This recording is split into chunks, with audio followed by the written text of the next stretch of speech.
Mumbai Tuck brought to you by Cotton King.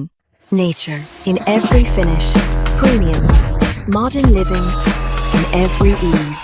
Cotton King Aura, linen, redefined. रात्रीचे 12 वाजून गेले होते. जंतर मंतर जितकं टक्क जागं होतं तितकंच PMO आणि तिकडं मेदांता रुग्णालय सुद्धा.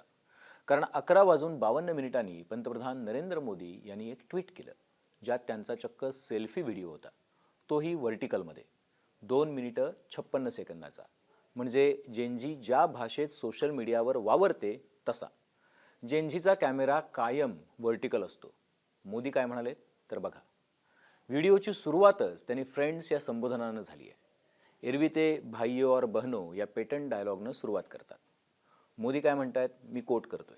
पेपर फूट ही मामूली गोष्ट नाहीये. आम्ही ज्यांचा यात हात होता त्यांना जेलमध्ये टाकलंय.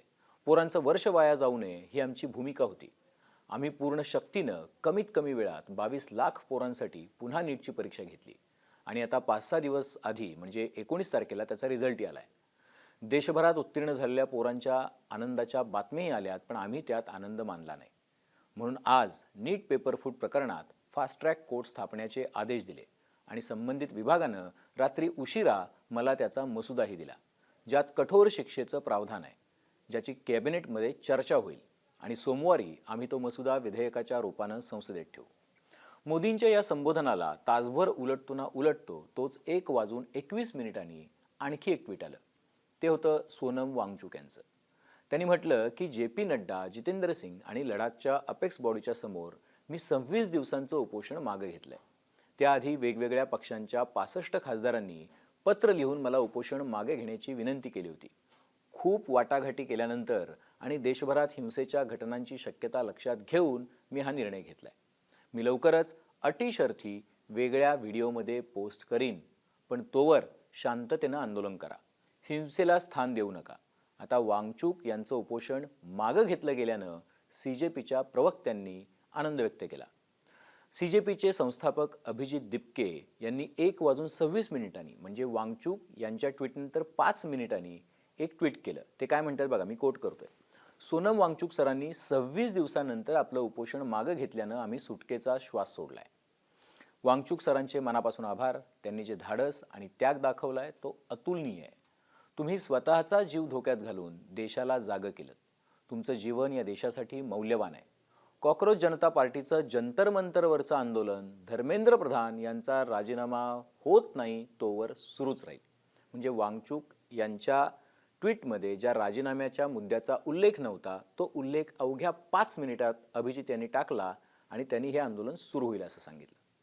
अभिजित यांचं ट्विट बघितल्यानंतर प्रश्न उभा राहिला की मग सोनम वांगचुक यांनी नेमकं कुठल्या मुद्द्यांवर आपलं उपोषण मागे घेतलं? त्यांनी सरकारसमोर धर्मेंद्र प्रधान यांच्या राजीनाम्याची मागणी ठेवली होती की नाही? आणि याचा शोध घेताना सकाळी सोनम वांगचुक यांचं आणखी एक ट्विट समोर आलं, जे सकाळी 7 वाजून 24 मिनिटांचं होतं. त्यात सोनम वांगचुक यांनी आपला व्हिडिओ संदेश दिला होता. 2 मिनिटं 56 सेकंदाच्या या ट्विटमध्ये किंवा या व्हिडिओमध्ये कुठेही धर्मेंद्र प्रधान यांच्या राजीनाम्याचा उल्लेख नाहीये. पण वांगचुक यांनी या व्हिडिओत म्हटलंय की अत्यंत कठीण वाटाघाटी झाल्या, त्याला 2 दिवस लागले आणि मग आम्ही या निर्णयाप्रत आलेलो आहोत. वांगचुक यांच्या ट्विटनुसार सरकारनं 2 गोष्टींबद्दल क्लॅरिटी दिली आहे. त्यातली एक म्हणजे पेपरफुटीची जबाबदारी निश्चित करणं आणि परीक्षेत घोळ निर्माण करण्यासाठी यंत्रणेत केलेल्या बिघाडाबद्दल संसदेत चर्चा घडवून आणणं. दुसरं म्हणजे ज्या मुलांनी नीट परीक्षेत घोळ झाल्यामुळे आत्महत्या केल्या त्यांच्या पालकांना नुकसान भरपाई देण्यात येईल. आणि तिसरं म्हणजे शांततापूर्ण मार्गानं प्रोटेस्ट करणाऱ्या विद्यार्थ्यांवरती कुठल्याही केसेस चालवल्या जाणार नाहीत. अर्थात यामुळे एक महत्त्वाचा प्रश्न निर्माण झालाय, तो म्हणजे सोनम वांगचुक आणि CJPचा मार्ग म्हणजे अभिजित दिपके आणि त्यांच्या सहकाऱ्यांचा मार्ग वेगळा झालाय का? धर्मेंद्र प्रधान यांच्या राजीनाम्याच्या मागणीवर सोनम वांगचुक यांनी कुठलीच भूमिका का स्पष्ट केली नाही? वांगचुक यांनी सरकारशी चर्चा करताना धर्मेंद्र प्रधान यांच्या राजीनाम्याची मागणी कायम आहे ही बाब स्पष्ट केलेली आहे की नाही? त्याचं कारण असं की प्रचंड ताप आणि अशक्तपणा असतानाही अभिजित दिपके सकाळी 11 वाजता जंतर मंतरवर आले. त्यांनी धर्मेंद्र प्रधान यांचा राजीनामा घेतल्याशिवाय जंतर मंतर सोडणार नाही अशी घोषणा केली. म्हणजे ज्या मागणीवर CJPची स्थापना झाली त्या मागणीवर दिपके आणि त्यांचे सहकारी सौरभ दास आणि आशुतोष रांका ठाम आहेत. आता सरकारपुढं जंतर मंतरचं चॅलेंज कायम आहे. वांगचूक यांचं चॅलेंज संपलंय, पण जंतर मंतरचं चॅलेंज कायम आहे. सरकारनं चर्चेची तयारी दाखवली आहे. कॉन्स्टिट्यूशनल क्लब हे स्थळ ठरलं. चर्चा सुरू ज्यावेळेला होती अशाच वेळेला अभिजित दिपके यांच्या अकाउंटवरून आणखी एक ट्विट आलं 1:20 त्यात त्यांनी म्हटलंय की सरकार भ्रष्टाचार करणाऱ्यांना अवॉर्ड देतंय. काल रात्री शिक्षण सचिवांची बदली करण्यात आली. त्यांच्या जागी पशुसंवर्धन खात्यातील एका IAS अधिकाऱ्याची नियुक्ती करण्यात आली शिक्षण खात्यामध्ये आणि त्या अधिकाऱ्यावर करोडोच्या भ्रष्टाचाराचा आरोप आहे.